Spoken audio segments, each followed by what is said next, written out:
Hello friends and welcome to my channel. Today in this video we are going to learn about fuel cell vehicles and the working of fuel cell. So let's start. One of the main problems that we are facing with an electric vehicle is the car's range. But an expensive electric vehicle can provide a range that's somewhat similar to a fuel using internal combustion engine. But there are other problems. What are those problems? The problem is the charging time. Without a DC fast charging system, the car will take a huge amount of time for charging the battery fully for giving the proper range. This is the reason why automobile manufacturers like Toyota are concentrating in the development of fuel cell vehicles too in the same time with the electric vehicles. Now we are going to look what are the things inside a fuel cell vehicle and what are the parts in a fuel cell and how they are arranged and how fuel cell produce electricity from fuel. There are two electrodes are present in a fuel cell. One is the negatively charged anode and second one is the positively charged cathode and two separate catalysts. Type of catalyst used in a fuel cell depends on the type of fuel cell that we are using. There is an electrolyte which is a porous electrolyte that is separating these two electrodes. And there is a circuit that is connecting these two electrodes, and the circuit will be connected to an external load such as motor, light or an inverter.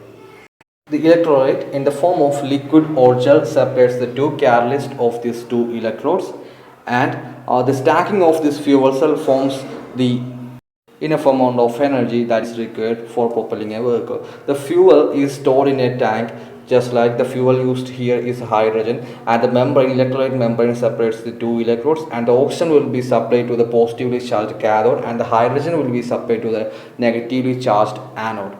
And the anode is negatively charged, so it will only let the protons to escape through the electrolyte, and there is no chance for the electrons to pass through the electrolyte, and it will not let the electrons to pass through. So the electrons we need to force the electrons to pass through the external circuit.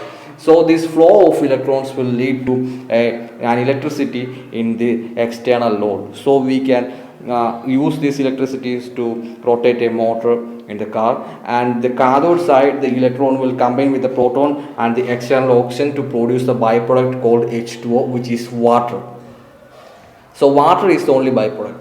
Since there are no moving parts in a fuel cell, it will operate very silently, so it is very reliable compared to an internal combustion engine, and still it is very efficient than a normal chemical energy storing battery. And we only need to supply hydrogen and oxygen in it. So I already said the byproduct is only water, so it won't generate any harmful gases or anything to the atmosphere. The byproduct is electricity and water. It is also possible to supply hydrocarbon fuel instead of directing the hydrogen, but we have to fix a reformer for separating the hydrogen from the hydrocarbon fuel. The hydrocarbon fuel used may be natural gas or even alcohol.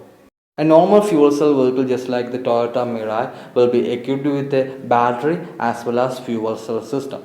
The battery can be charged by plugging it into a socket, as well as it can be also charged from the fuel cell as well.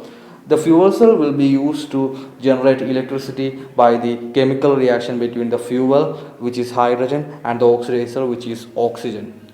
So there will be no combustion process as well. So we can use the battery in the low load condition, and in the high load condition we can supply the electricity from the battery and the fuel cell as well. And if battery doesn't enough charge, we can charge the battery from fuel cell.